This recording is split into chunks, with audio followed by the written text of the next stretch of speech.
Hey everybody, it's your friend Dave from Squawking Dead. And if you've been enjoying The Walking Dead Dead City, and if you further enjoyed the character Victor, the violinist who comforts Negan during his incarceration, you're gonna love what I have in store for you. I'm here to introduce Logan Schmucker, who plays Victor. We sat down for nearly 2 hours. The unedited portion of this interview, which you can get from our Ko-fi and Patreon pages, I've reduced it to about an hour. You'll be able to, if you happen to tip us or join a membership tier on either platform, see some of the backstage banter that we kind of did back and forth. I cut a lot of it out, but I highly encourage you streaming that version of what you're about to see. So stop watching right now and check that out and see if you're interested. It doesn't cost much. $4 tip, or for as little as $4 a month, you could join the Walkers tier and have access to that immediately. Without further ado, I introduce you to Logan Schmucker. You've been playing violin for the past 16 years plus. It's actually 22. 22. I think it was on my resume. Yeah, well, I forget when somebody actually mentioned that to me. I started playing when I was 7 years old. Is there any correlation to the story you told Negan in The Walking Dead Dead City? It's actually hilarious because I remember reading that when I got to sides, I was just like, first of all, I saw it and I started reading and I'm like, okay, why is this like just me? But my dad's really sweet, and he didn't play violin. So a lot of that part of like, mean tyrannical dad, that's not true at all. It couldn't be more opposite of very sweet. Yeah, my dad's an engineer for the Environmental Protection Agency. So he's not really a musical guy. My mom was the one who was like suggested, she's like, you should play violin. My sister was playing violin, and so my mom suggested I did it too because I had way too much energy as a kid.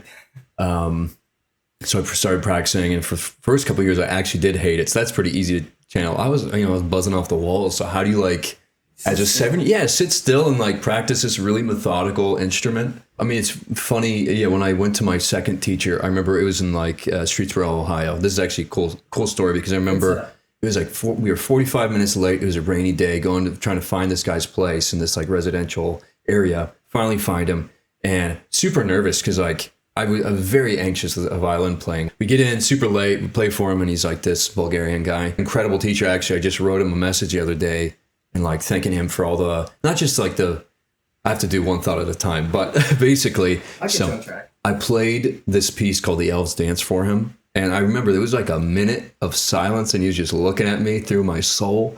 And then he just goes, I can teach him. And I felt like I was like Luke Skywalker on Dagobah. Yeah, I was going to say, yeah. I was like, oh man. And it was really exciting. And okay. There's also my very first teacher. He like put a pencil in my hand to see if he usually didn't teach kids. He put a pencil in my hand, like a Ticonderoga. And he was just like, just hold this pencil. And I held it and it was like a violin, just exactly like a violin bow. And he's like, oh, usually it takes a minute to figure that out. So it came pretty naturally. And I actually did play soccer. Okay. So that was also weird. I played soccer in high school and like I could have done 4 years varsity, but I decided to focus on violin instead. So that part's a little reverse. So it wasn't like the impressive story of what you were expected to do, but it did take a little bit of time to kind of get into it. Yeah, well, it's pretty rigorous. And, a lot of my friends who still are full-time instrumentalists, they know far more than me. I mean, you're putting hours of your life into it at a young age too. So like when you could be getting sun. I got to go to Italy in 2012. We were like playing music. They did try to create opportunities for us to like soak in this beautiful Italian landscape like Florence, Siena, Rome, Arcidoso. We were in practice rooms all day. So it's like you're in Italy, and like meanwhile, my family was like enjoying and driving through all these like, all these different places, trying the wine. And then you're just like in the cellar basically practicing. Yeah. You climb out, it's dark already. Yeah, well, exactly. Did you save me any pasta? Literally. But then we would play soccer with the locals, so that kind of made it okay. Well, how old are you around then, just to kind of get a headspace? Probably 15, 16. Mm-hmm. Yeah. You've already been playing about 7-ish years? Yeah, and it was about time where you get like really serious about it, and there was a lot of really serious players, so I remember I was also really nervous. But of course you're an age where you're taking yourself way too seriously. Yeah, taking yourself too seriously. Yeah, but also super adventurous still. So like, of course. And Italy is just the place to like, oh my gosh, the adventures that we still had, even at the nighttime. Because it was like this beautiful castle that we were staying in. So literally, it's like a castle town. It used to be like a fort or something. So we're just running around at night and we have the most beautiful sunsets and sunrises. Mm-hmm. It's kind of unreal. You've had this, almost like this intense mastery of your craft But then there's also the transition between you as a musician and you as an actor. Yeah. That wasn't an interwoven path, right? You were mostly focused on the music, I think. For sure. No, I was in high school. I remember like the seeds started really young of like, I kind of always knew I wanted to be an actor first, but the violin kind of scratches a similar itch. And like when you're watching some of the great violinists, like, you know, I was so inspired by Jascha Heifetz, Itzhak Perlman, Pinchas Zuckerman. I could really list them because that's what I really soaked up. That was like my breakfast, lunch, and dinner. I'd watch that stuff, and you know, I'm practicing Bach, and you know, the hardest line, by the way, was saying that I did not like Brahms because I fucking love Brahms. Oh yeah, see, I was thinking that too. I'm like, wait, how does this translate? But I get it because, like, you know, his dad liked it, so yeah, I get it. But I fucking love Brahms, just for the record. His violin concerto is incredible. His Fourth Symphony, his trios, everything he does. I'm such a Brahms guy. I'm a big Brahms guy. Just to make that clear. Just to make it clear. Johan's my guy. My friends and colleagues. Johnny Brahms. Well, Brahms actually wrote, it's called the Academic Overture. This dude's a badass. Like, basically, this college hits him up and is like, hey, we want to commission you to write this piece for our college, for the students to play and like to have like this beautiful representative piece for the school. And he writes the Academic Overture. And basically what he does is he throws in a bunch of German college drinking songs. So like you hear the bum, bum, bum, bum, bum, bum. And I think the song was Was kommt der vom der Ho, which is like what comes there from on high. So you're drinking beers and singing these songs. And all of a sudden, imagine being in college and like hearing this great composer putting in your drinking songs into this piece. So like, what a badass. Well, speaking of sneaking things in, when I was looking at your resume, I was like, Pool Shark.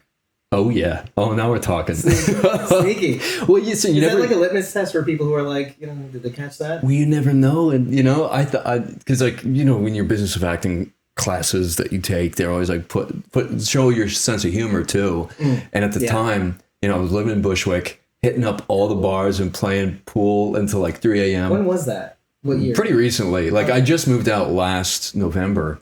So that was like 3-year chapter of my life where like my buddies and I, you know, we're all going to this place called shout out to Ice House. Okay. You know, the Ice House. Yeah, you know, they're good players. So it's like there's a respect for the craft of that too. So you go in with respect, no heckling, you know, like you call your shots and you play it right and you respect your opponent. And I really dug that too. You lived in Bushwick when I was like, okay, we're here, we're not going anywhere. It's kind of the place to be. Actually, upscale food and entertainment. Incredible coffee places and, you know, donation-based yoga stuff, which I did all the time. And it's like a very... Park Slope. Exactly. My philosophy is if you're trying to figure out where to leave cheap in New York City, you're going to ask the painters and the actors first because they know where the deals are. And then you just see this whole cycle, you know, like then all the business guys kind of follow because they want to be where it's hip, you know? It's funny. It's kind of like that thing where if you are kind of in entertainment or you want to be in entertainment, it didn't quite work out for you, but you still want to stay. Yeah. Enterprise. Just go into something else. Go into food. A lot of people who are in financing and hedge funds and stuff like that, they just kind of went into, it's post-COVID. Let's do the thing that we love. You know, they're Kermit also, by the way. Just wanted to let you know. Oh yeah, I recognize. Hey there, how are you? Yeah. Hey, should we do the rest of the interview like this? Yeah, sure. Oh my gosh. There's gonna be a couple friends that freak out because right. The two Kermits. The Rainbow song, Rainbow Connection. Oh yeah. Oh man. Someday they'll find it a restaurant in Bushwick.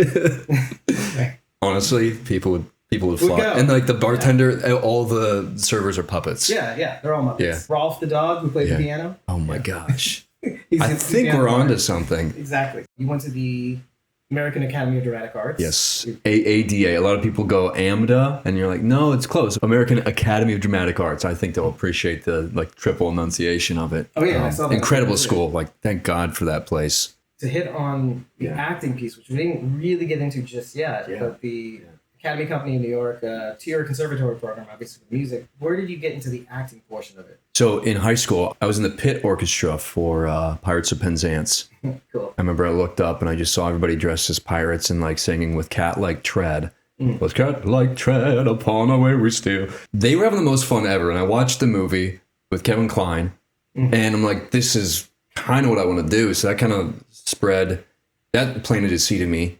And it kind of kept growing. I got to music school. I was at Duquesne University for 2 years studying violin. And I was really not happy. And then all of a sudden, one of my friends reached out and was like, hey, I'm doing a production of True Lest by Sam Shepard. You want to like read for Austin? And I did. And then that like completely, I just knew I needed to. I just knew it, and I got kind of possessed by it. Especially the toaster scene. We had like 15 toasters that this guy, he just got. Well, also there's something about my relationship with perfection. Because violin, what's tough is there is such a thing as perfection, like the notes and the phrasing and all that. And it was so freeing to be in acting and be like, if you mess up, that's actually a gift. Accident. It's a beautiful thing. And I needed to learn that because I was like an anxious wreck.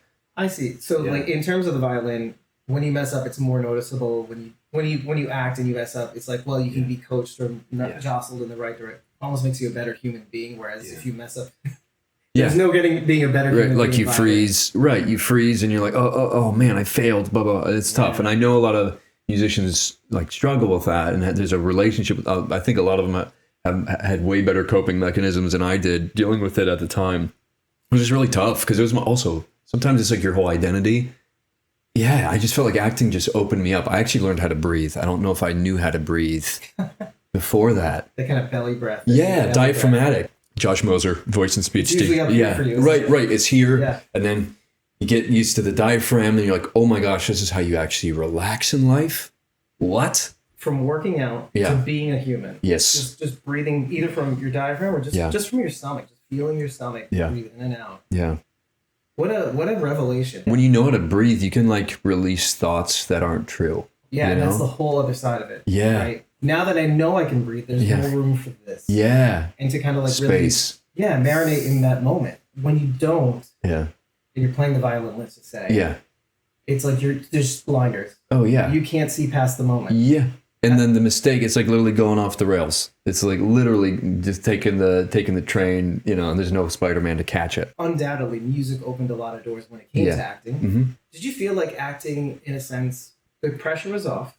Did you feel like you could grow as a human? Maybe? Oh my God, yeah. Also, you're not in a practice room by yourself. And the collaboration and learning about all of that. Yeah. Well, not just the feedback, but like, it's a dialogue, and there's a lot of dialogues and exchanges, and then figuring out like, okay, what do I want from the scene, and what does my partner want from the scene as far as the creative process, finding middle ground and finding what's best for the scene. There's so much stuff in the collaboration that was so freeing too. And it really felt like my thing. And it was really nice to kind of take just like ownership of it. And also, I had done so many auditions with violin. So when it came to auditioning, I was bold and I was not afraid. Is there an effort element? Oh my gosh, for sure. I'm like, well, I don't really give it. Like I don't give it. I don't give a hoot really, because I already spent so many years giving a hoot, like about notes and all this, and now I can just like literally.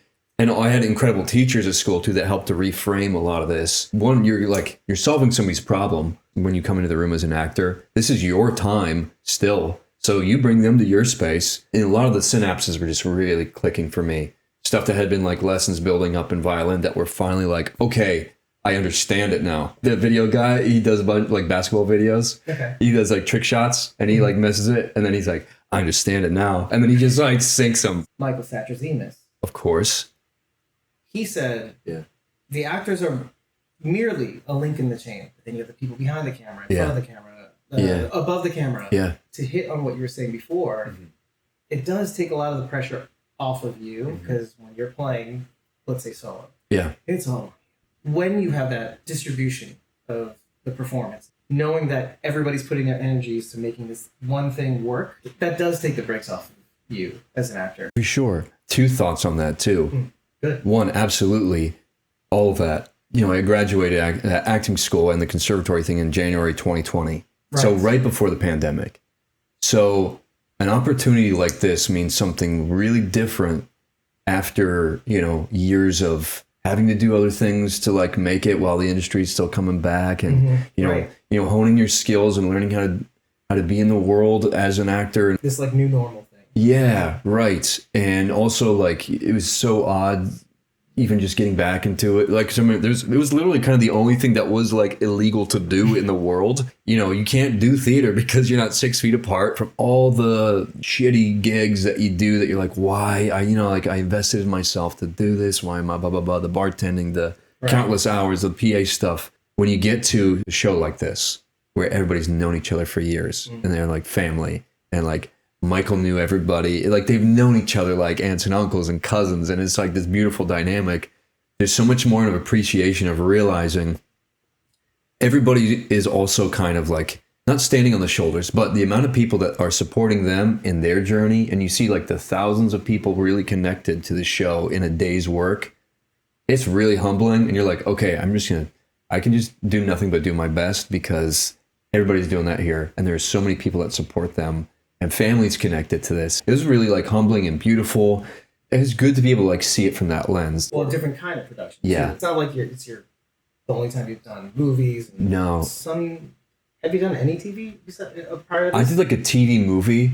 That's right. I did see that. Yeah, but this is definitely the biggest production, right? So you see the resources that come into this. It was great to like go in after walking that path. Just know everybody's sacrificing to be there too. Well, and at the speed at which they're doing it, because it's different from a movie set. Yeah. You said you have a set ceiling of a time and you can that play you get more of. Yeah, right. But like with TV, there's like a 2 weeks maybe. Yeah. If that. Yeah, that was also wild. I You remember had 2 episodes, so that was spaced out for like weeks. Like, I would have one day and then breaks, and then one day and then breaks. It was like a month and a half at one point. And at that point too, we're still filming and stuff, and I'm like, shit. I hope they like what I'm doing. I wonder if they're gonna cut me. All this stuff, I remember during the month and a half, I was like, gosh, I wonder if they're just like, yeah, we should just like scrap this or something. And then all of a sudden you find out in like 3 days before, you're like, okay, now we have to go and do all the under the cathedral scenes in the prison thing and do that all in one day. So it's like, hurry up and wait to the most maximum capacity. in the meantime, you're waiting. Yeah, right. And just like back of the desk job. And you're just like, oh my gosh. Just trying to think about your entire illusions of reality have gotten demolished because you're just like having lunch with Jeffrey Dean Morgan. And you're like, okay, so now I'm back in New York and what's going on? Well, were you traveling back and forth from Ohio to New York? Actually, the travel team was super great because there was a week where I had one day of filming and then there was a week off, and then we were doing all the Bach Chaconne stuff in the cathedral, and I was super anxious for that. And I was like, hey, do you think I could go chill with family? And so they literally accommodated me and like let me go back to Ohio, and I was just spent the week with my family, and it was like, yeah, they could tell I was just wired because I'm just literally in the kitchen practicing that little, like so many times, because I had an inkling that I was going to have to play that a lot that day. And so I just needed the stamina. Yeah. So I'm glad I did that because it was quite a few takes of that. We're getting coverage of everybody. Like they kind of went through the whole ring and I was last. It's kind of like a guillotine. Well, actually, literally, unfortunately. But We'll get to that. Well, so Right. in terms of scenes that were filmed, was that final scene filmed first, or was it kind of like the way it was filmed? No, so we filmed all the battle stuff first. So my first day was like on top of that roof thing with all the cannons and the zombies in the cages, and there was the very first scene. Right. It's also we had just come off the writer's strike, so it was like 6 months since I had acted, and all of a sudden I'm like, Jelko on the one side, Jeffrey Dean Morgan on the other side, and I'm just like, who the hell am I? Classics. Yeah. Well, I mean, Jelko first of all, but yeah. Right. I've watched both of these guys so much growing up, and then all of a sudden they're like real, tangible, physical people, and I'm just like, oh my gosh! So I just have this costume, and I'm like, what? Your collar's up like this, your hat's down like this. Yeah. Maybe they won't notice. Maybe they won't see me. And then it was crazy because like that first day, like I just got the costume on. They're like, okay, we're gonna start filming. I'm like, oh my god! And then like, out comes Prance's Jeffrey Dean Morgan. He's like, Logan. I'm like, no way that he knows my name. God damn. Well, he must have heard you. Well, he told me, he's like, hey, man, I just want to say I'm really excited to work with you. And like, First of all, I appreciate the accent. oh, thanks. Yeah. He's like, man, so I hid as a PA on watching your callback. And it's good stuff, man. I'm like, no way. And so I was still shitting myself. I was definitely not. Well, executive producer. Of course he could do that. Yeah, right. And he just like wearing the costume, and it's so surreal. And then like all of a sudden, so the scene where he's telling the story about Walker Mate, I'm between those two guys going, what the absolute bloody fuck is going on?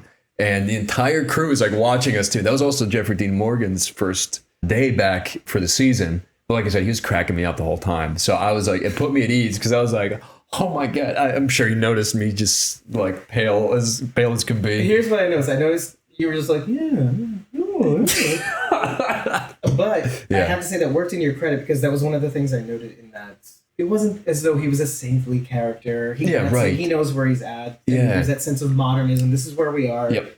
This is the way things are. Yeah. But I've got this thing on the side that helps bring comfort to a wounded and captive man. Yeah, So, broken-souled individual. but it didn't make you say, like, laughing along with Negan and Jelko was kind of like not laughing, but it was more like, Yeah, like I could ease up a little bit. Exactly. Yeah. It's like, you're a normal person. Yeah. And so that actually kind of worked in your favor. Well, also, opinion. no, thank you. But also, I remember because they gave me a little activity to do. So in acting school, we were a Meisner school, and part of the whole thing is like the daily training, almost like your etudes. So basically, there's like a knock at the door, and then there's an activity that has a lot of meaning. So there's somebody who's doing an activity that has a lot of meaning, and there's somebody who knocks on the door, and then you watch as like this whole thing unfolds, right? So I was like, thank God they gave me these wire cutters to do, because I just really invested into like that and like thinking, okay, this is like what this guy's always got to do, and like the stupid menial work that you do in life. And so you can just really get into like, oh man, here we are doing this again. And I guess we're going to battle or something, but I don't really give a crap about that. I'm not a fan of war. So it's like that saved me too, to invest in an activity and not think about, okay, I'm like in this warehouse where there's like a huge boat and there's all these cannons and shit, and I don't know what I'm doing here. Well, this is what I'm supposed to be doing today. Yeah. And you just happen to be there while this war was going on. It's like, oh, okay, what's happening here? Maybe I can learn more about this guy. Right. And also like Jelko's character is kind of like your nightmare boss, because you're just never sure. Yeah, actually it is more like The Office, like Steve Carell's character. Yeah. Michael Scott. Right, shit, but only if Michael Scott. That's what she said, and right. Negan! Oh man, let me tell you this like rhyme or whatever. Yeah. Oh, you were there for that too. Oh yeah. You were there in the background while he was. Yep, I was in the background. I almost thought that might have been ADR at some point too. Yeah. Oh no, cool. it was cool. It was cool, and he was also so nice too. I mean, it's wild where you're working with actors of that caliber, and they just kind of like name drop, but like they're not name dropping. They're just people that they're with all the time. Right. Because like I'd studied The Pillow Man by Martin McDonough, and I'd done that in school. And then he was telling me about this play he did. And he's like, oh yeah, Martin asked me to do this play. I'm like, Martin McDonough? And he's like, oh yeah. And I'm like, oh yeah, Pillow Man, that's right. Because my edition of Pillow Man had his name as like the guy who, the premiere of the role. So whatever. Man. Yeah, it's cool stuff. Describe to me the first step in this journey on The Walking Dead Dead City. Who called whom? It's a good story. Like I said, there was a strike that happened. This was like probably February. Okay. Yeah. So my agent sent me the request on Actors Access. It was really interesting because I'd had quite a few actor violin things I was up for that just didn't fall through. And I'm like, there's only a handful of us really out there. So like, if I don't get these, what am I doing? Why am I doing all this? So I was really contemplating. It's though like my sister had just got married in September. And it was like, thank you. Yeah, huge congratulations. Because it was one of the happiest days of my life, too. And to see just kind of this like evolution of walking into the world with more responsibility as like a fully formed adult and like here to help solve the world's problems and like kind of take more. Yeah, you know what I mean? No, but for sure, she's incredibly smart and organized, and people love working with her because she just gets shit done. So to see her evolve like that into this like final form, not final, you know what I mean? But like this really, this beautiful moment. It's not just caring about the world, it's caring about yourself and your life. Yeah. That other half.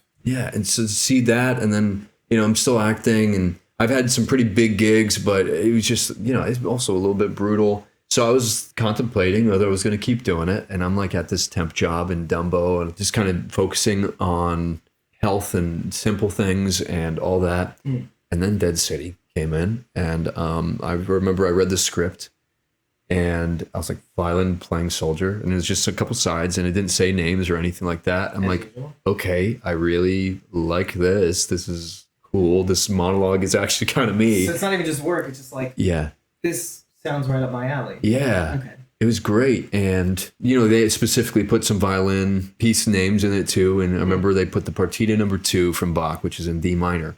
And I remember for a long time too, I had the daydream or a dream of playing the Bach Chaconne in a cathedral and recording it. So that was a dream that I kind of had put to the wayside for a while because I wasn't pursuing violin full time anymore. Based on that, because it was a scene where like Negan is really down and he's beaten up. And even in that version of the script, I think he was laying down in his bed and just like depressed.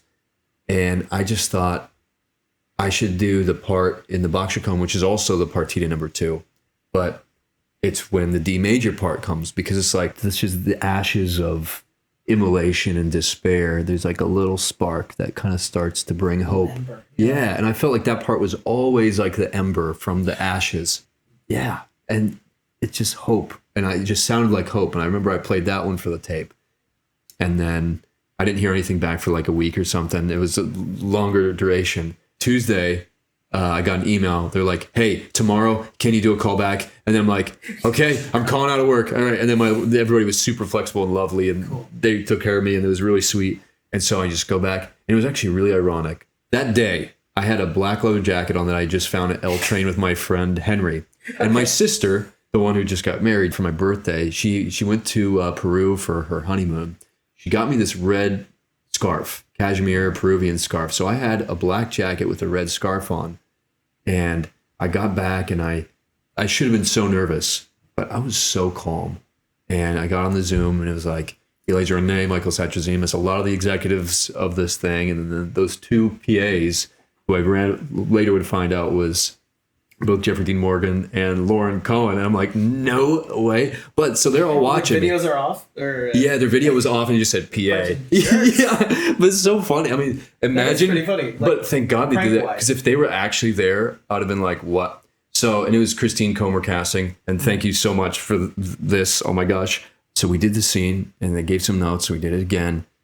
And I had to change the settings a bunch so I had to do all that, and it was like trying just to remain calm as I'm like, because there's like on Zoom, you have to do certain settings so the music can be heard without cutting out. Right, because of the noise leveling it. Right, noise reduction. Yeah. So then I do that, and they're like, thanks. And then I thought I did the classic thought I hung up, and I was like, wow. And then I was still on the call, and they're like, hey, Logan, you're still here. I'm like, oh, man. And so I hung out, and they're like, thank God all you said was wow. And I'm like, wow. It felt good, and I'm like, but you never know at this point. For the opportunity alone. And yeah. Oh my God. You don't know that they're there, but Mikey's there. And then it was like the 11th at 11 p.m. that Friday that I found out that I got it. So the following? It might have been the following. Okay. I think you're right. It was the following, but I remember it was the 11th at really quick. Yeah. I just remember that entire week. I was just like, oh my gosh, this could be cool, or it could be nothing. And then I got it. And then I'm like, okay, no, I have to do it. I found an incredible violinist that I had my first violin lesson in 10 years. Oh, okay. For the Bach Chaconne. Refreshing. Yeah. And I nearly passed out because it was just so much information. So I remember I'm like, okay, I'm going to sit down and practice. Oh, and there was that Sunday after, I remember I was talking with my parents about it. I'm like, okay, so I got it. I just don't know what's going to happen next. And all of a sudden I get a text, and it's Eli. And he's like, hey, we're so excited to work with you. And yeah, exactly. And he's like, yeah, so if you want to talk about the music, let's do that sometime. If you have any time today, we can call. And so I'm like, guys, I'm going to have to call you back. And then I was just walking around my apartment like, what the fuck is happening? And then we call, and then we talk about the music. And he's like, okay, so that Bach piece, that wasn't the one that was exactly in the script, but is that still partita number 2? I'm like, yeah, baby, it's partita number 2. That's the Bach Chaconne. That's the Mount Everest of violin pieces. He's like, yeah, did you choose wisely on that one? Yeah, right. Because now we're going to have to do this again. Yeah. But you did. Yeah. You so did. But even you mentioning it and describing it, because I was in tears. Just recalling it. Yeah. So while I was watching it, it was one of those feelings. A lot went into it. So have you watched the show at all? Any of the Walking Dead shows? I started the first season, and I didn't finish the first season. I don't blame you. I was going to start watching it to prep for this, but I'm like, if I do that, I'm going to be so nervous I can't speak. So. And I would never do that, but it's I think that's fine. If your character has survived this long. Yeah. It's you already know what it's like. Actor-wise, I don't think you need to know too much, and especially if it's Manhattan. Right. Plus, I thought Victor, I kind of imagined how he kind of got in with the Barazzi and what circumstances would lead to that, and how much does he really? He's a prison guard that's pretty lowly within the hierarchical structure of that. So I thought there's a lot of details he doesn't really need to know, and he doesn't care to know, because he's just he kind of fell into this group of guys that he doesn't really see, his values aren't represented by them, And so he's just doing this for pure survival because he has no other choice because it's New York in this world. So it's like the worst. So it's either that or you're out on the streets and get devoured in seconds. Well, between the tribes and the dead themselves. Yeah. So in your head, you kind of developed a sort of backstory For sure. yourself, a little bubble Yeah. in which you live, right? There was a day where I just walked like up and down Manhattan by myself, just like trying to see what were some memories that, you know, Victor, I went to the St. Patrick's Cathedral. That's awesome. Yeah, I just wanted to do that to be like, what did he, like, how is he seeing this? How, and like, if you see this world, but it's overgrown and broken, what does it look like? And where was he from? Because it's so interesting to be like, how did this guy with this specific gift end up in the bottom of St. Patrick's Cathedral and like find this violin? In your head, I think you're thinking he's about the same age as you. Yeah, for sure. Which is funny because that's kind of what went into my emotional reaction. There's a character on the show whom you may have seen, Yeah. Carl. Yeah. Carl is Coral. Rick's son. I do know about that. Okay. Coral. Negan and Carl have a special relationship Yeah. in that it kind of made him soften, or just the idea of kids made him soften. He saw something in Carl. Yeah. And as you know, Carl isn't in the show. Yep. Probably haunts him. And that's it. When I saw you, Yeah. I saw the Carl that could have been. Which I know. I mean, it's like you must not be able to connect with that. But Yeah. for me, it's more like when that happened on the show. Yeah. I didn't feel it. Yeah. But then seeing what could have been Yeah. in you. Yeah. But that's not when it happened. When Yeah. you started playing, Yeah. that's when everything, it just came down. It was like an inflection point. It was like, I could have had that thought and let it go and talked about it on the show. But when you played, Yeah. that changed everything for me. There was an expression of, it's not only about being there, and not only about comfort, but it's also about soothing one's soul with whatever you can. This is an interesting theme because I think this has come up quite a few times in the past, even few months. It's interesting, like the world we're in now, kindness and empathy are actually like the biggest form of rebellion, you know, because it's a pretty unkind world. And even more so in this like zombie-ridden, apocalyptic place where survival is, you know, so to like have the capacity to want to heal as opposed to, you know, bonk somebody with a bat or, you know, or shoot somebody or, you know, send a zombie cannon to obliterate their ship. It's cool to like, hey, I kind of want to save you because I think I can. I'm here, you're here. Yeah. You're clearly not doing well. Yeah. And I have the means to make your day just a little bit better. I mean, isn't that kind of the point of what? Here's some cockroaches, you know. Yeah, here's some cockroaches. Enjoy that. Yeah. Dinner in a movie. It's kind of like to get through another, I'm going to say it, shitty lesson. Yeah. Well, isn't that what you were doing for him this whole time? This whole year, apparently, that he's been in the cell? Yep. That was his whole thing. He had like, you kind of have to live that lesson in that episode in a scene. And that's like the lesson to, you know, bestow upon Negan. That's something for him to carry. And by losing you too, it kind of brings up those feelings that he's had previously. Yeah. And maybe things that we are yet to be revealed in this series. I seriously have no idea because they only gave me the 2 scripts of the episode. So I'm really looking forward to see where he goes. Oh, and what Negan becomes as a result. Yeah. Because, I mean, clearly, maybe you've seen this too. The audience has been pretty receptive to your character. What a revelation. It's been a little overwhelming. I'm not surprised, obviously. It's really sweet. I mean, like I said, I was like, oh man, are they going to come here or something? And then it's really sweet to see that. But I mean, I remember too during that, when we were filming that cathedral scene, and I don't want to call him Jeff because I don't know him like that well. It's really only a couple of days, but JDM, I remember hearing when he screamed no, that was like, that got me. Also, it's crazy because I remember we filmed that day, that what we filmed was April 22nd, which is his birthday.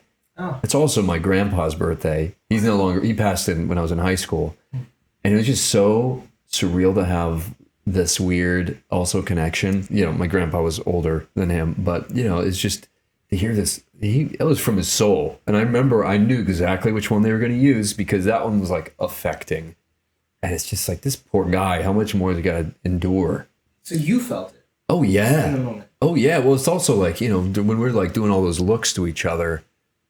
And I remember we had so much coverage of all of it too, you know, like I remember I was like really like my jaw was quivering and there was more tears. So I think they went for the more conservative to not like reveal one way or another. There was a lot of options that we gave And it was just interesting seeing, just like having to look at this guy that you only knew a couple days, like, just like with this soulful connection. And it was really sweet. Yeah, he's got such a good boo-boo face, He can get you. I mean, watching him, there's a reason why he's a legend, because he could do so much with so little. And that was great. What an opportunity to learn from like a giant like that.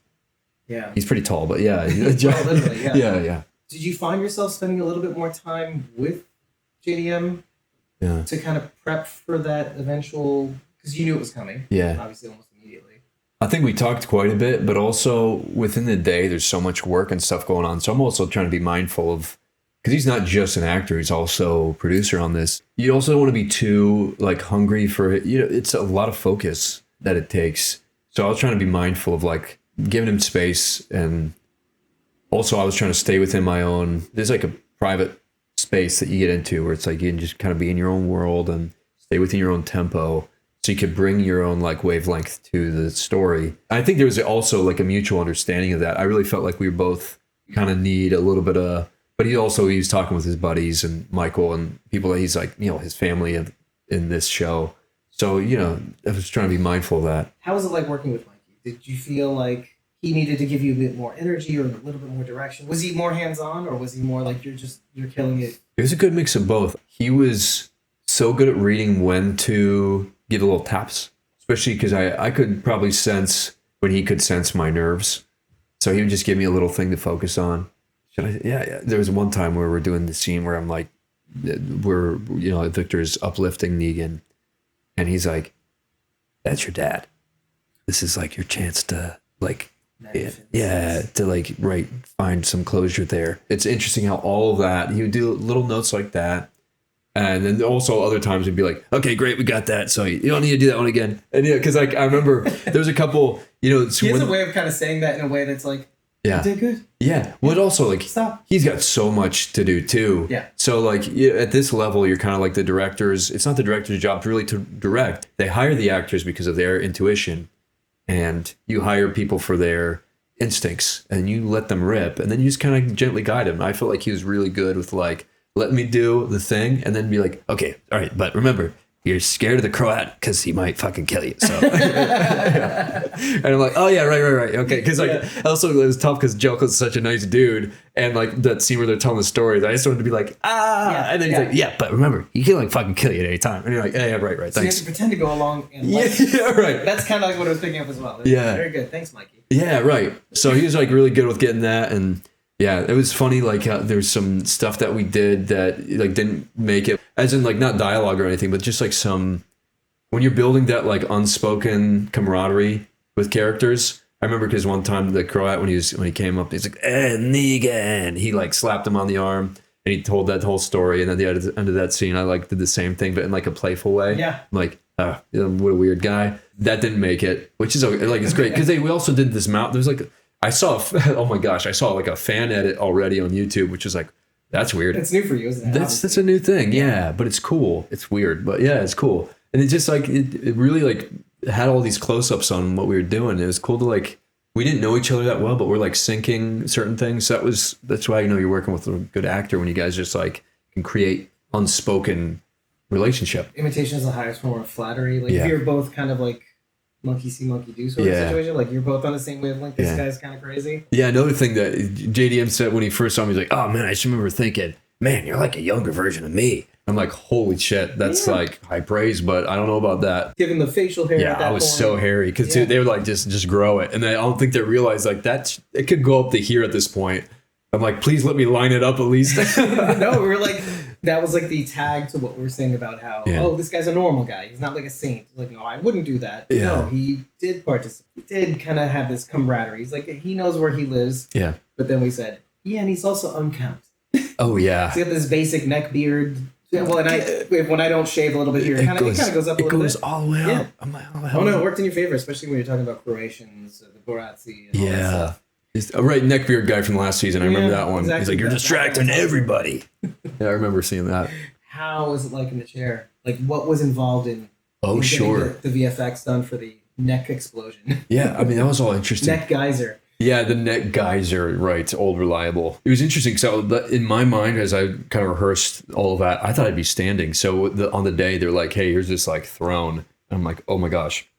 It's also really hard to play sitting like that. But I had practiced sitting a little bit too. I mean, their team was so wildly good at it. They got it done in like 45 minutes flat. Holy so crap. basically, Okay. we did all the other coverage of the scene. They're like, "Okay," so we only had 2 takes to get this thing. So boom, in makeup, they're putting this prosthetic around my throat because there's like a little part of flesh. There's a little opening in the side. So basically the action was fountain pen goes into throat. Then she rips it out, and ripping it out, Rips out the thing. rips that out, but also throws me to my knees in front of the chair, and then I fall sideways. Probably makes way more sense that they cut it the way they did. It looks way more smooth. And then there's the blood rig. And I remember one time they accidentally launched a little blood early. So then we had to go into the other costume, and that was the only unbloody costume. Ooh. So we like really had to do it. 2 takes or something like that, where like, you know, you're trying to capture all this stuff going on. Yeah. And I was like so happy that the violin didn't break, because I thought it might for sure, because it's actually, I'm quite notorious for breaking violins. Tell me more about that. For sure. Back in high school, freshman year, there was an April Fool's joke. So basically there's a local music shop that was about to throw away this like $25 violin. My music teacher is like, "Hey, actually, let's do an April Fool's joke. So let's pretend like you're going to audition for one of the youth orchestras in Cleveland, and we're going to record it, and you're going to mess up 3 times. And then on the 3rd time, you're going to break the violin and walk out." We recorded it, and it has gone viral like 4 times. And it ended up even like on 2 Set Violin, which is like this very niche like violin YouTube channel. But the guys are hilarious. My freshman year of music school, Whiplash came out. Oh, and so that was going on, and then it went viral the first time. It was on Thug Life. So like the violin smashed, and it's like yeah da da da da. It's da da da da da. Yeah, exactly. The sunglasses. It was 3.5 million views. Every few years it happens again, where I just like all my friends are like, yeah, for sure. Every time it's like, oh, that's him again. So I was so happy the violin didn't break, and I'm like, the circle is now complete. And a lot of people don't know when it comes to acting. It's about going there, and pulling pranks is part of that. Yeah, it's kind of like a roller coaster. You think there's a track, and there is. Yeah, but you have to make it as convincing as possible that you're not on the track, and something could happen. Yep, it has to be spontaneous. How old are you? Sorry. Oh, I'm back. This is 2016. Even probably 14. Oh wow. Yeah, so I was a youngin.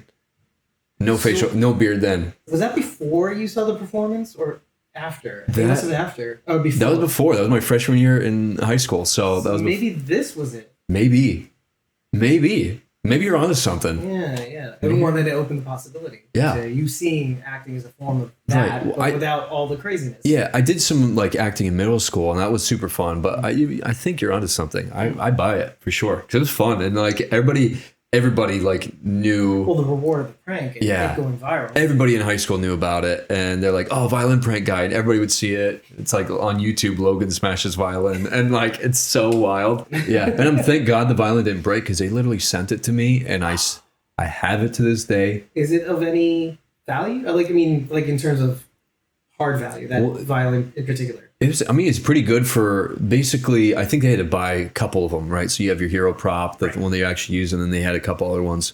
So I think it's probably around $1,000. Okay. And they painted it up, so it looks great. You mean like in a post-apocalyptic way, or just make it a little bit more film beautiful. Like they painted like the little pegs and stuff, and it still has a little bit of prop blood on it. Nice. Yeah. Oh my! And I played a gig on it. I played a gig on it on Wednesday.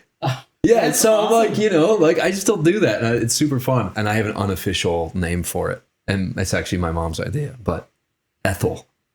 Okay. Because Ethel and Lucille. Yeah.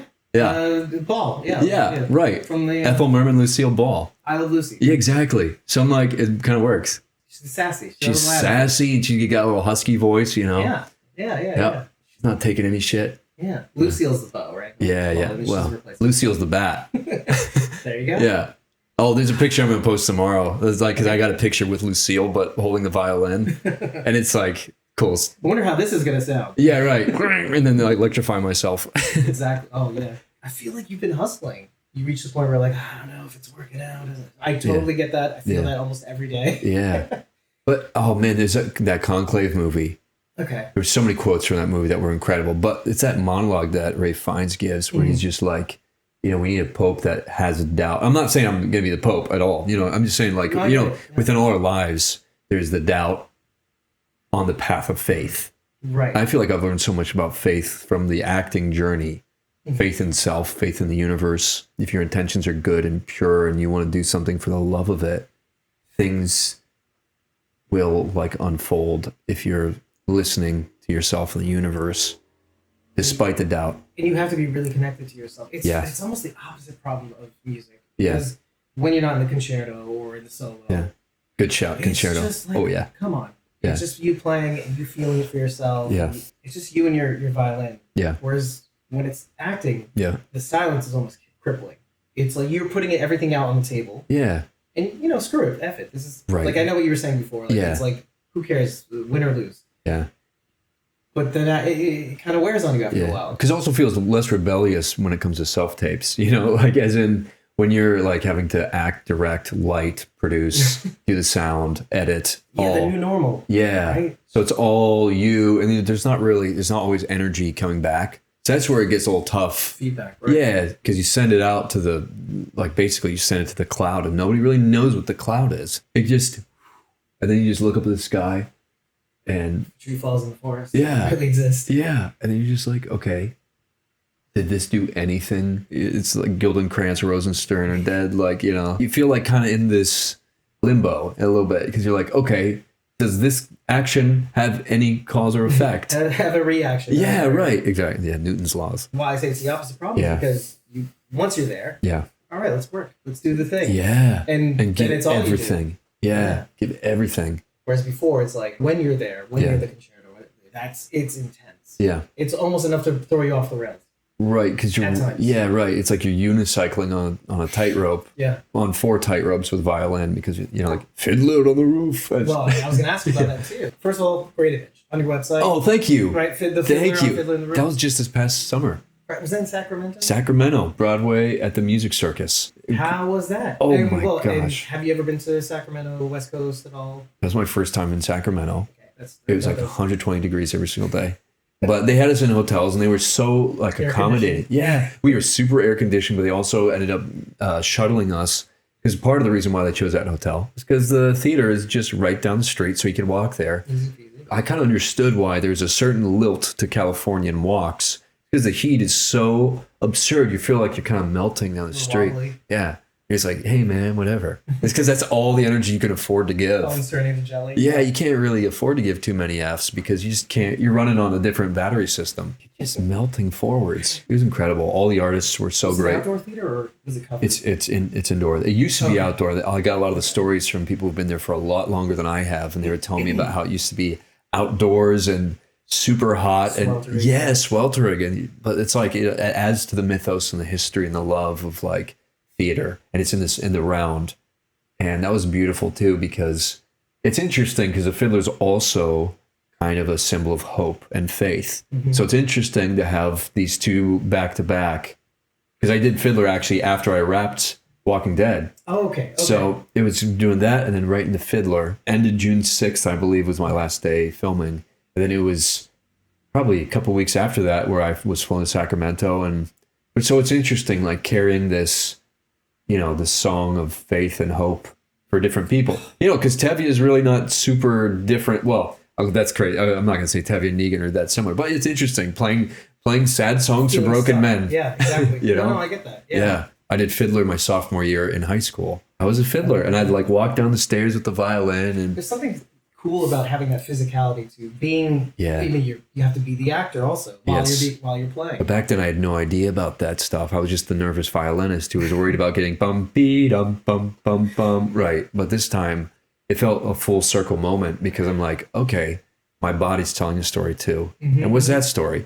And how's my physicality serving all this and all this training? And it's crazy how much more when you can feel everything and the respect for everything and it's such a heartbreaking story too. Yeah. And they even had like fake snow in that last Anatevka scene. So they had like circles and then a circle going this way and then everybody's walking out of Anatevka. Not tough guy. And then the snow is coming down. It was just so beautiful. I cried every single night. Production. Yeah, it truly was. They really know how to do theater right there. And it was like every single night, the entire house was full, and it's a circle like in the round and over 1,500. Super gratifying.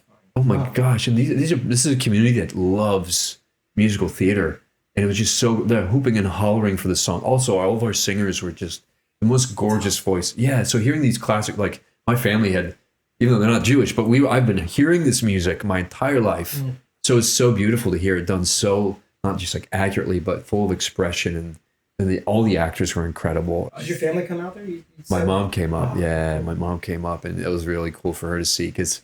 First of all, it's been a while because of COVID for live performance, but also 11 years since I had done the first one. So I was just a boy. I was a boy, but I did have a beard back then. I was like, I remember everybody kept telling me I looked like Mr. Tumnus because I had like shaggy hair and like, all this stuff. Yeah, I was like a sophomore in high school at the time too. And this is at Porthouse Theater, and they do great productions, outdoor productions too. So it's just wild to be like, think about that and the circle again. The circle is not complete. The thing that went into your performance near the end of your character's life, did you channel anything specific to that scene that made you? Because I mean, obviously in that moment there was a bit of like a nervousness. As a kid, when you're doing recitals, it's a wild like thing when you're a kid doing those for the first time. Because just imagine there's a whole list of kids' names, and then next to those kids' names is the piece that they're playing. So just like literally like a guillotine, one by one, you see these kids going up. Racked with nerves. All the parents are watching, and they're going to play either Twinkle Twinkle Little Star if they're just starting out, or you start, there's the whole like Suzuki method thing. There's all the pieces that are really recognizable, and everybody approaches it. And for some godforsaken reason, I was always like the smack dab last one, which is a compliment because they liked how I played, but it's also like, just watch one by one by one. Everybody goes, and all you're doing is watching yourself go off the rails. So my bow used to shake so much when I played. And so I wanted that to be in this last scene, because it said in the script that Victor makes a mistake, and he looks at the Dama. His bow's shaking, because my bow used to shake. But then he also uses his own advice. You focus on Bach, you can get through another shitty lesson. So it's like, okay, my bow's shaking. I look at her. Also, who is that? And she was also one of the first people I met, like in real life. But yeah, no, my bow was shaking, and then just like getting in the zone, and then just think about Bach, and then you find the power and control. And also the acoustics were like unreal in that cathedral. So like being able to hear the music go off the walls and come back to you, it's almost like you're playing in an ocean. Yeah, it was wild because like there was like 3 cameras right up my nose. Right, one's up, one's down here, I think. Yeah. And like all the crew was like dead quiet. And so going back to when you were saying like, it's not always on you. At that moment, I'm like, okay, if I'm not in my zone, if I even entertain these other thoughts, I'm not gonna be able to play this well. So I just had to be really quiet, zen out, be in my own space. And then I do think that was some of the best. That pressure really helps me too. And also because it's in the story, it's storytelling. So the pressure is story, all of it becomes storytelling. And I was really happy. I was kind of overwhelmed with how happy I was with how that last scene ended up. When you look at a scene and be like, yeah, I couldn't have done better than that. Yeah. Yeah. And it's a full circle moment, because I felt like a lot of things that have been about my performance anxiety with violin, and literally weirdly this show was like a solution to it. Like the merging of the acting stuff and the musical stuff. Yeah. And it was like this beautiful, you can't write this stuff. I mean, they did, but you can't write it. And I was like, Michael, can I possibly be like a zombie that plays violin? He's like, no, dead is dead. Yeah, right. You can't do that to me. You're right. Right. Just like possessed by Bach playing violin. Lisa Henry. She was the first person you saw? Yeah. Oh my gosh. And like, obviously I watched all of Ozark. Oh my gosh. So got to the hotel, get to the elevator. In the elevator, I look to my right, and I'm like, huh, is that Lisa Emery? And so I was like, hello. And well, because in my head, I'm like, okay, am I going to bother her, or am I going to, and then there's that like little adventurous side that came out. I'm like, dude, just do it. And like the acting. Yeah, right. Just do it. I'm like, hi. And then she turns up, she's like, hello? And I'm like, are you in the show? And she's like, well, Dead City? And I'm like, yeah. She's like, oh, are you? And I'm like, yeah. And she's like, oh, what are you doing in it? I'm like, well, I'm acting. And she's like, oh, great. Who are you playing? And I'm like, Victor. And she's like, Victor, I kill you. That was my first introduction to the show. Wow. Yeah. She's a psycho in real life. No, she's okay. it couldn't be for like her. So we were in this like, There's like an excitement to the idea. oh my gosh, we were just in Braintree in Massachusetts, just in the holding little hotel, and we would hang out so much. It was like I think out of everybody, it was her and I. We would like out of everybody I hung out with, it was her the most. And we're just like chilling, talking outside the hotel, talking about life. And she's just unbelievably sweet and kind. And we're just talking about all the things. And my first day shooting, I was just like a nervous wreck going to the transpo. And I saw her and we were talking. And I'm like, God, I'm really nervous. She's like, you're going to do great. And I'm like, thank you, Lisa Emery. I know you're going to kill me. That was so meaningful to me. And I remember, this was super fun too. In the other hotel, there was a pool table. You know, we're coming full circle. Exactly. Her and I had been talking for a bit. I saw these guys that were playing pool. We ended up getting into a little pool. You know, we're getting to a round. And then Lisa Emery comes by. And so she's watching me play pool. I'm playing like shit. And I'm like, gosh, I'm really not showing my pool shark. It's on my resume. And then we're all just chit-chatting. Hold it like this. Yeah. No, it's so funny. Like, cause like there was like a kitchen near the bar. And so we're just like kind of having snacks and stuff. And these guys who actually, oddly, I think I might have been related to one of the guys because we had like a cousin that had the same name. Boston, right? Yeah, but I'm from Ohio. Right, so like right. It's so wild, but there's like a lot of Italian. I'm like, wait, no way. Yeah, so like all that's going on. Lisa Emery's watching us play pool. And then she's just like, chatting it up. And I'm like, this is the coolest thing ever. That's the way this could be. Yeah. Yeah, apparently, so this is like your introduction to the family. Yeah, exactly. Yeah. Exactly. I think you know what's coming. The conflict of love interest. Oh, yeah. Not on Amazon Prime, in the States. I wish, I don't know. So we...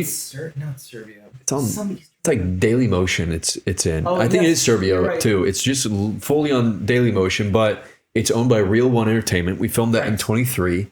So I was playing like a jazz pianist called Lucas Sharp, the love interest. Well, I'm the love interest in this case because the main character is actually Scarlett, played by Hedy Nasser, and she's like everywhere too right now. She was in Juror Number 2, Clint Eastwood flick, and she's incredible. She's everywhere. She was in the Anne Hathaway movie. She's popping up everywhere too. I'm so proud of her, and she wrote me the sweetest message too. Like, I'm so proud of you, and it's really great to like to see your friends and colleagues blossoming and want to see them blossom. Yes. And like, thank God. And we're finally in a beautiful environment where that's possible again. And it's like years of like, struggling. And now it's like, hey, here we go. Here we're doing the thing. And like, let's be in this industry and let's cheer each other on. Yeah, let's cheer each other on and be like lights for each other. And it's definitely a movie that my wife and I would definitely dig into. Oh, for sure. If I could get it. Yeah, I know. So yeah, right to people. Please, let's get it streaming because I know they were telling me like, oh man, Hallmark's trying to buy it, Paramount's trying to buy it. That's something I would typically think would be associated with Hallmark. I know they do their own production for sure. Listen, Hallmark. Yeah. Pick it up. Come on, guys. It's right there. It's charming. She's charming. It's in the kind of love triangle aspect of it too. Right. It's so funny too because you see all that like this really polished Hallmarky look, but like all of our crew was like we're all Bushwick kids that are all like ears pierced. Like I had a mullet and a beard when I went in, and they just like they tamed the wolf into the sheep, and then I'm like, all right, so who am I now without my mullet? I mean, it was funny. A lot of my clothes were just the clothes I used. But ironically. Yeah, right, exactly.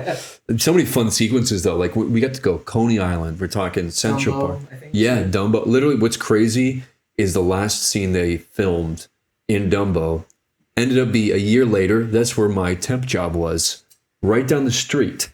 And so every day I would look at that corner and go, hey, I know you're in this temporary position, but you're not too far from where you were. Just be patient.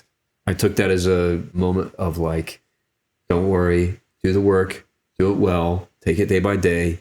You'll be back doing the stuff you love soon. You're still kind of doing dipping the toe in both worlds. And yeah. I feel if you could get it together, that'd be great. Every opportunity, right? I want them to be together. Huh. That's after this experience. Yeah. Dead City. My pride and joy is like stories with music, not always necessarily like musical theater. Conflict of Love is just, Yeah. You had a little of that too. Yeah, well, I was playing piano on that one. Yeah. That was super fun. I got that one because I was playing piano while I did the sides. Oh, actually doing that. Yeah, so it's like there's something about it that it's cool. Is it that you thought that it wasn't something that was possible for you until it happened?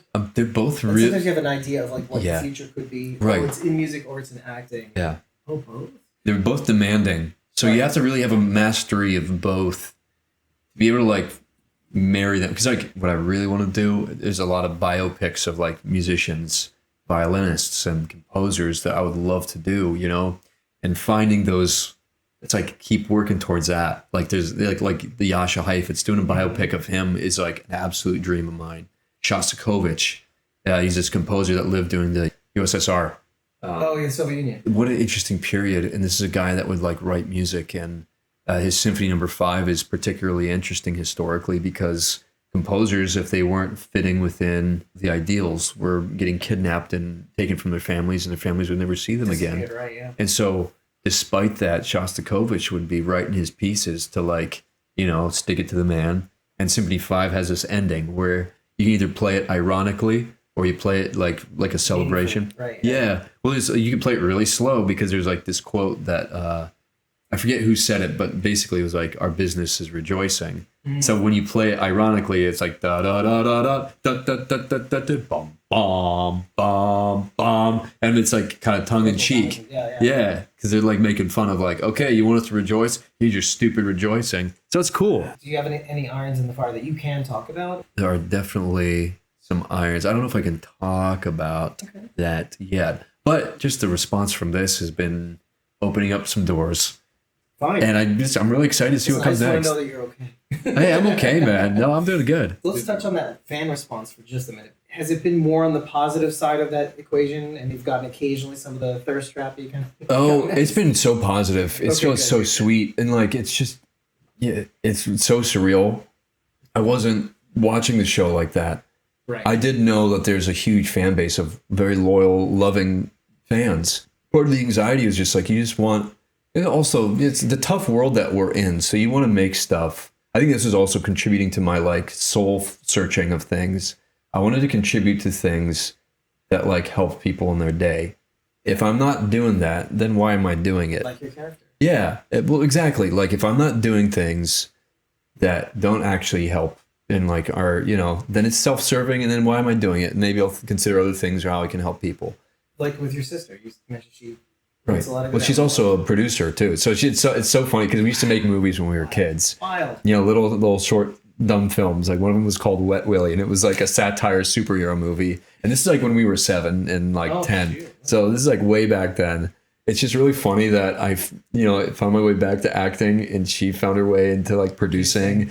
I mean, she actually even worked on the Obi-Wan Kenobi series as a like second unit AD. Yeah. That's awesome. So back then, right, she was able to send me like codes of like what was kind of going on. She didn't spoil that much because you know the NDAs are crazy, and plus like and also respect his story and all that because of both of our movie knowledge is pretty expansive. Not to like, but like yeah, we used to do like movie trivia on car rides. She would be able to like douchebag from Pride and Prejudice. Well, he is playing that guy that our cousin wanted me to play in his short film, which was like the Grand Inquisitor, Rupert Friend. So I learned about that, and that was the only thing that she was just like, she told me about that. I know I really got off topic of the question you asked, I think. Yeah, fandoms. Yeah, right. But anyways, you really wanted to get it right. Yeah, you want the fans to like find some relief in the stories, you know? I don't want to ruin it, but I also want to make their lives better. Yeah, I just something to like feel and like you. Was that in your mind when you were acting in any way, or? I think I was so overwhelmed with stuff but like I think going into it, not overwhelmed, but like they're like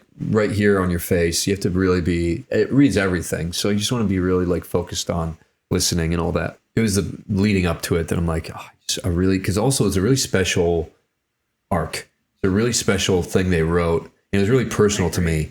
I really hoped it was going to be good and people would like respond to it and see, you know. Maybe don't watch what I sent you. Yeah. Or, you should. Yeah. Yeah, because it is personal, isn't it? You somehow translate or telegraphed that in a way that made it, now that I know it's personal to you, it's, of course, Waterworks are going to come at some point. Yeah.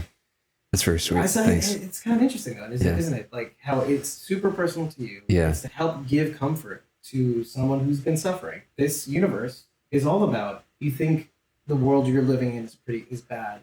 Enter this world. Yep. Which is way worse. Effectively, Yep. come back to this world. Yeah. Treat somebody a little bit better.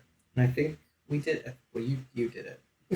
I didn't do it. It's kind of the point of stories too, to be able to identify yourself in these characters.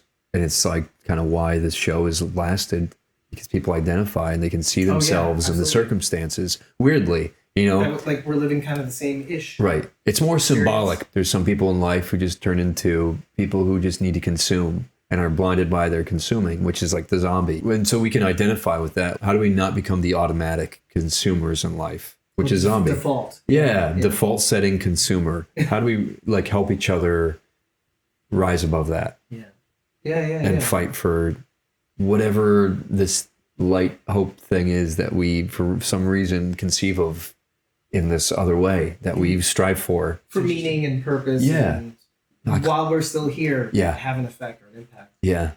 Doesn't have to be the world. Yeah, right. Your immediate sphere of influence. That's the limited time we have. So while we're here. Yep. Do good. Exactly. Yeah. I think we've done good. Thanks, Victor. Yeah. AKA Logan Schmucker. Thank you, sir. I appreciate Thanks for having me here. Hey, I appreciate you being here. Thank you for having me. It was a pleasure, man. Oh yeah.